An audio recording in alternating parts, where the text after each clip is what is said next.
This is the Anbernic RG35XX Pro, their latest release, and it is not anything groundbreaking or particularly new for them. It is a rehash of some previous body styles and chipsets, but I think what we're going to do today is take a quick look at the pros and cons as well as a tour of the device, and then kind of talk about whether this device makes sense, because even though it isn't anything rocking the boat, it is at a fairly attractive price point, and we'll get into that in a little bit, so let's jump right in. This has the same H700 chip as all of the other XX series devices. There's nothing new here. We get the same 640 by 480 P 3.5 inch IPS screen, 1 GB of RAM, a 3200 milliamp hour battery.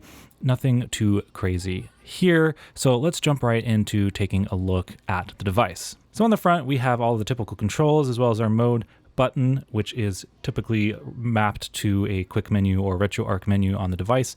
Across the top, we've got the headphone, micro HDMI, charging and OTG port, as well as a couple indicator lights. On the left, we've got our volume rocker and our first micro SD card slot. And on the right, we've got the power button, reset button, and our second micro SD card slot. And then on the bottom, I think we just have, I don't know, like a little port. And on the back, of course, we have our R2, L2 and R1 and L1 buttons in a kind of sloped style here with some clicky buttons.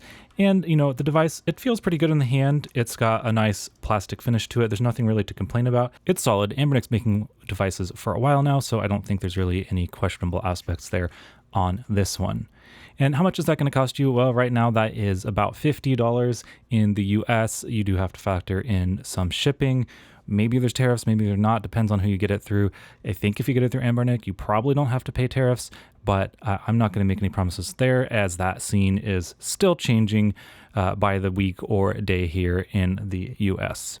Of course, you can get it from a US warehouse if you want to be double sure that that does not affect you. It comes in the white color, as you've seen here, a black and a transparent teal, which is the most interesting probably of the three.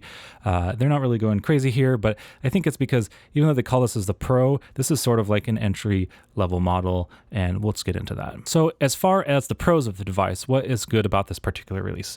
We do have a bigger sort of chin here at the bottom. It's taller to accommodate the joysticks. Some people might complain about those sticks, but personally I think it feels a little bit more comfortable in the hand compared to the 35XX Plus or similar devices from Anbernic, as well as something like a Miu Mini Plus. You get a little bit more purchase there, so for a lot of people, unless you have really small hands, that's probably actually going to be a little bit more comfortable. And then of course, those sticks, those are kind of a pro. They allow you to play PlayStation 1 games that required analog sticks, as well as Nintendo 64, a small portion of that catalog. Not everything 64 is going to run flawless on here, but overall, it is kind of nice to have them. Some people will be annoyed by the inclusion of the sticks, but you know what? They already have the 35XX Plus for you, and you can go buy that right now. So there's not really any reason to complain about these. This is just giving us a different option. The face buttons are relatively quiet, no clackiness here, just a tiny bit of noise as they move around, but I've kind of always been a fan of Anbernic's face buttons compared to something like Retroid.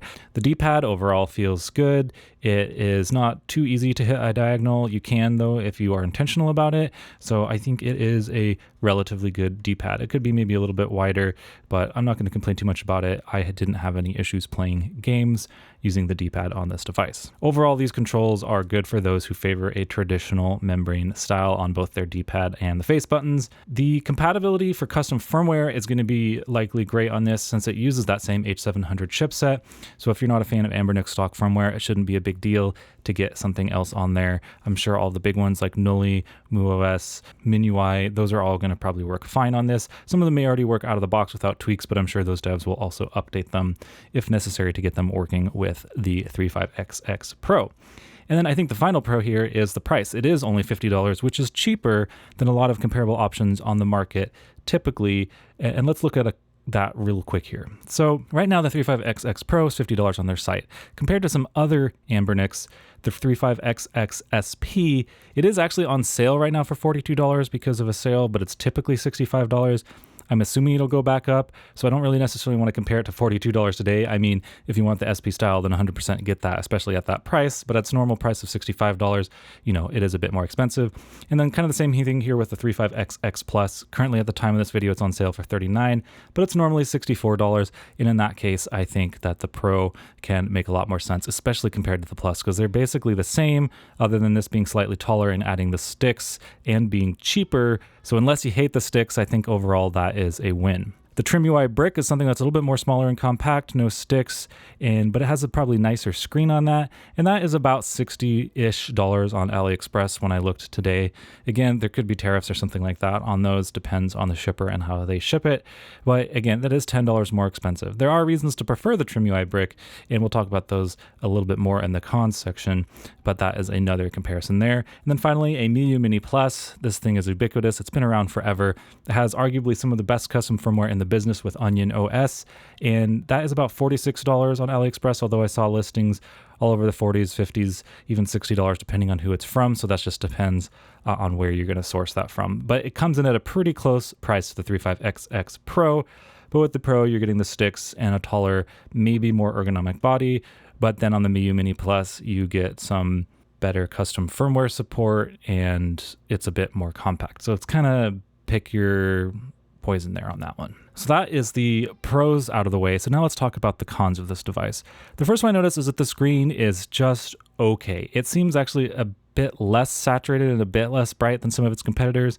In the shot here, you can see it next to the Trim UI brick, which has one of the better screens in the business. It is nicely saturated and gets a little bit brighter, so I definitely think that that shows off it being a little bit better. And I think even something like the 34XX SP does look a little bit better. Regrettably, I don't have a ton of other handhelds to compare on video today, but speaking anecdotally from my experience with all the handhelds I've reviewed over the last year, I would say that this screen kind of ranks towards the bottom of this class of screen. That being said, it's totally fine for retro stuff. If you're not a screen snob, you're probably never going to notice it. You can tweak the controls to make it look a little better, but overall the screen is just okay. But again, we're talking about a $50 budget device, so that's probably not the end of the world.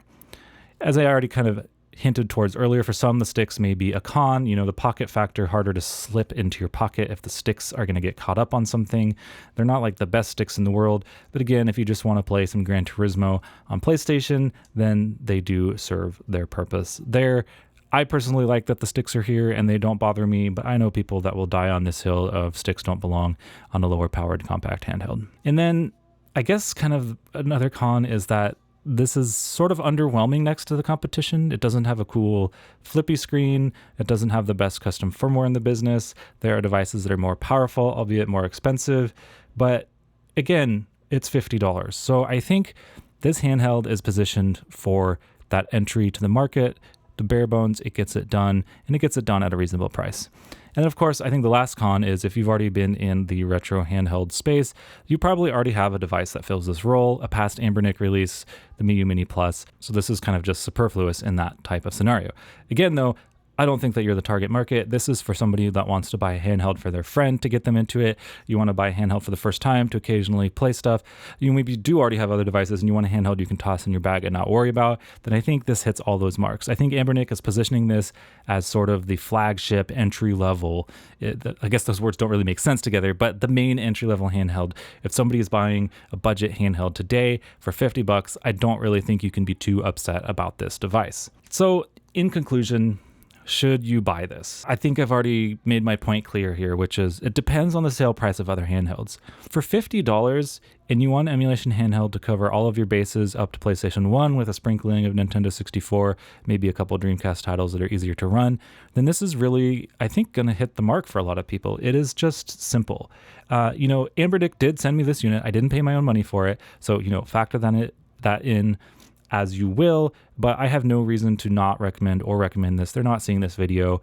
Yeah, I got this handheld, although I did have to pay like half its value in duties just to get it in here. So I guess I can say that I didn't pay nothing for it. And I still would recommend it as a base entry-level handheld, but I probably wouldn't recommend it as an addition if you already have a collection of existing retro handhelds. And yeah, I think that's really all I have to say. Good budget beginner, not so great if you already have better options. That's all I got to say, so have a good one.